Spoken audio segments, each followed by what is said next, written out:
साबिक वज़ीर आला उमर अब्दुल्ला इन दिनों जिला पुंछ और राजौरी अजला के दौरे पर हैं। वहां कारकुनों के इजलास से खिताब करते हुए उन्होंने कहा कि जम्मू व कश्मीर को तबाही की तरफ धकेल दिया गया है। उन्होंने कहा कि रियासत से सब कुछ छीन लिया गया, उसकी शिनाख्त मिटा दी गई, लेकिन हालात को नहीं बदल पाए। JK स्टेट न्यूज के लिए खुशहाल बानिया और आकिब खान की ये रिपोर्ट।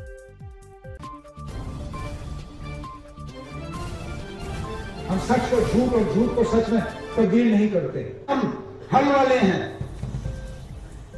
तो ठीक है ना, अगर हमने इनका मुस्तकबिल बिगाड़ा है तो आप इनका मुस्तकबिल ठीक करिए, दे दीजिए इनको रोजगार जो हम दे नहीं सके। वो दिन और ये दिन कहीं नहीं। हम इन दूर दराज इलाकों में भर्ती का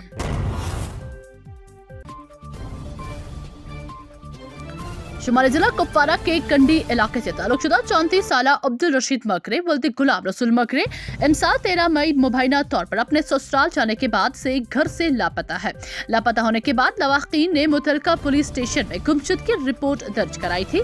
ताहम मौसूफ का पता लगाने में पुलिस नाकाम हो चुकी है का इल्जाम आयद करते हुए मकामी लोगों ने इंतजामिया के खिलाफ जोरदार एहतजाज करते हुए नथनूसा इलाके में कुपवारा श्रीनगर हाईवे को बंद कई घंटों बंद रखा, जिसकी वजह से ट्रैफिक की नकल हमल मुतासिर हुई। इधर पुलिस का कहना है कि मामले की बड़े पैमाने पर तहकीकात और रशीद को ढूंढ निकालने के लिए कार्रवाई जारी है। भारतीय जनता पार्टी के जम्मू व कश्मीर यूनिट के सदर रविंद्र राणा का कहना है कि कुछ ताकतें चाहती हैं कि कश्मीर में खून ही बहता रहे। उन्होंने कहा कि पुलिस एहलकार रियाज ठाकुर ने मुल्क के लिए कुर्बानी दी है और उनके बच्चों का ख्याल रखना हमारा काम है। मौसूफ सदर ने इन बातों का इजहार पीर के रोज पुलवामा के गुडोरा इलाके में महलूक पुलिस एहलकार रियाज अहमद ठाकुर के घर जाकर लवाकीन के साथ ताज़ियत करने के बाद नामानिगारों से बात करने के दौरान किया। जो जम्मू कश्मीर पुलिस के होनहार जवान थे और यहाँ पुलवामा के रहने वाले थे, जब वो सुबह अपने बच्चे को स्कूल की बस में छोड़ रहे थे, उस वक़्त उन पर कायराना हमला हुआ। वो यहाँ घर में छुट्टी पर आए हुए थे।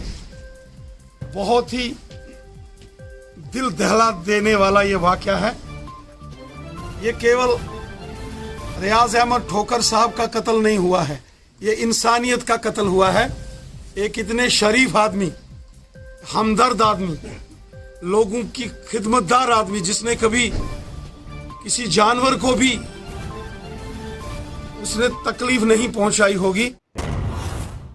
PDP सदर और साबिक वज़ीर आला महबूबा मुफ्ती का दावा है कि हुकूमत की पॉलिसियों से यहाँ के लोगों में नाराजगी और खौफ पैदा हुआ है। उन्होंने कहा कि यहाँ की सियासी जमातों ने सिक्योरिटी फोर्सेस के साथ मिलकर एक ऐसा माहौल पैदा किया था जिसमें पंडित बरादरी के लोग अपने आप को महफूज महसूस करने लगे थे। मौसूफ साबिक वज़ीर आला ने इन बातों का इजहार पीर के रोज एक प्रेस कॉन्फ्रेंस से खिताब के दौरान किया। जो यहाँ है, जो हलाकत हुई है, उसके ऊपर अफसोस जाहिर किया और साथ ही में कि उनको किस तरह यहाँ महफूज रखा जाए, उसके लिए कौन से इक़दाम उठाने की ज़रूरत है, उसके बारे में डिस्कशन हुआ। और फारूक साहब ने कश्मीर फाइल्स के बारे में भी जिक्र किया कि ये बहुत गलत है, इसको प्रमोट नहीं करना चाहिए, इससे नफरतें बढ़ती हैं। तो मैंने तो थोड़ा सा एलजी साहब को ये बताया कि ये इस वक्त खाली कश्मीरी पंडित जो हमारा राहुल भट्ट मारा गया, ये उसकी बात नहीं है। ये जो जनरल माहौल आपने जम्मू कश्मीर में बनाया हुआ है, पकड़ दकड़ का, कोई बात करता है, कोई जर्नलिस्ट बात करता है, उसको जेल में डाल देते हो। कल ही उन्होंने कोई 82 लोग जो हैं दूसरे जेलों में ट्रांसफ़र किए अंडर ट्रायल्स। बेचारे गरीब हैं, उनके घर वाले, वो कहाँ जाएंगे उनको। 12 मई को बडगाम के इलाका चारूरा के तहसील में कश्मीरी पंडित राहुल भट्ट की नामालूम मुसल्लह अफराद की हलाकत के बाद कश्मीरी पंडितों में तशवीश की लहर दौड़ गई है। अदम तहफ़्फ़ुज़ का इजहार करते हुए दर्जनों कश्मीरी पंडितों ने तोलामोला गांदरबल में एहतजाज किया। उन्होंने मौजूदा हुकूमत से मुतालबा किया कि उनके तहफ़्फ़ुज़ और हिफाजत के लिए हर मुमकिन ताउन फराहम किया जाए ताकि राहुल भट्ट जैसे वाक़ात फिर से रोनुमा न होने पाए। मिलती है, हम घर नहीं जा सकते, उसके बाद हमें गोलियां खानी पड़ती है। हमें बोला गया था उस वक्त आपको रिहैबिलिटेट करेंगे, आपको एक पीसफुल एटमॉस्फेयर देंगे। क्या यही पीसफुल एटमॉस्फेयर है जहाँ पे दफ्तर में जाके एक मासूम का कत्ल किया जाएगा, दिन दहाड़े गोलियां मार दी जाएंगी और कातिल वहाँ से अच्छी तरह से निकल जाएंगे? कहाँ पे थे वो एडमिनिस्ट्रेशन उस वक्त, और ये खून कब तक बहाता रहेगा? हम यहाँ पे राहुल भट्ट जो शहीद हुए हैं, जिसको गोलियों का निशाना बनाया गया है, उसके मातम में हम यहाँ पे बैठे हैं। कान्हामा माघा में नूरुल हुदा वेलफेयर फाउंडेशन नामी गैर सरकारी फलाही तंजीम ने अपने हेड ऑफिस पर यतीम लड़कियों में शादी ब्याह के लिए मैरिज किट्स तकसीम किए।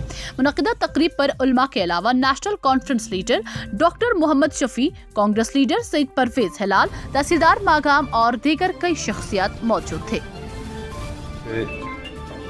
इनके चेयरमैन जो इनकी जो पूरी टीम है, अपनी तरफ से इनको मुबारकबाद देता हूँ, क्योंकि इन्होंने जो कदम उठाया है, ये कदम हम जैसे लोगों को उठाना चाहिए था। इन्होंने आज ही ये प्रोग्राम नहीं किया है, आज से पहले भी इन्होंने 2-4 प्रोग्राम्स किए हैं। मैं अपने दिल के अमीन गहराइयों से इनको मुबारकबाद देता हूँ। नेशनल कॉन्फ्रेंस के सदर और साबिक वज़ीर आला डॉक्टर फारूक अब्दुल्ला ने बडगाम में एहतजाज करने वाले कश्मीरी पंडितों पर लाठीचार्ज को बिलाजवाज करार देते हुए कहा कि ये लोग पत्थर नहीं मारते थे, बल्कि अपनी हिफाजत के लिए बरसर एहतजाज थे। उन्होंने कहा कि जो सयाहों की बेतहाशा आमद का ढंढूरा पीटा जा रहा है, वो अमन की अलामत नहीं है, बल्कि यहाँ अमन व कानून की सूरत हाल बहुत खराब है। जनाब मनोज सिन्हा साहब लेफ्टिनेंट गवर्नर से मिले। हमारा मकसद मिलने का ये था कि यहाँ अमन और कानून की स्थिति जो है वो खराब है, और अगर हम ये डंडूरा पीट रहे हैं कि टूरिस्ट आ रहे हैं, वो अमन की शक्ल नहीं है। रोज लोग मारे जा रहे हैं, कोई पुलिस कांस्टेबल मारा जा रहा है, कोई कल देख लीजिए शुपैया में वो हाथ उठाए हुए हैं, तब भी बडगाम के रत्सन क्रॉसिंग इलाके में पुलिस ने गैर कानूनी लकड़ी जब्त और जुराइम में मुलव्वस 2 अफराद को गिरफ्तार करने का दावा किया है। पुलिस के एक सीनियर ऑफिसर ने इस बात की तस्दीक करते हुए बताया, थाना बीडवा की पुलिस पार्टी ने रत्सन क्रॉसिंग पर कायम एक चौकी पर एक गाड़ी लोड कैरियर से रजिस्ट्रेशन नंबर JK13E8766 के कब्जे से तलाशी कार्रवाई के दौरान गैर कानूनी लकड़ी बरामद हुई। उन्होंने बताया कि गाड़ी में सवार 2 स्मगलरों को मौके पर गिरफ्तार कर लिया गया, जिनकी शिनाख्त सिराजुद्दीन भट्ट वल्द गुलाम अहमद भट्ट और सज्जाद अहमद भट्ट वल्द सनाउल्लाह भट्ट साकुंत रत्सन बीरवा के तौर पर हुई है, जिनके खिलाफ मुकदमा दर्ज कर लिया गया है। जेके स्टेट न्यूज के YouTube चैनल को सब्सक्राइब कीजिए और बेल आइकन को दबाना ना भूलें, ताकि आपको हमारे मज़ीद अपडेट्स की नोटिफिकेशन मिल सके।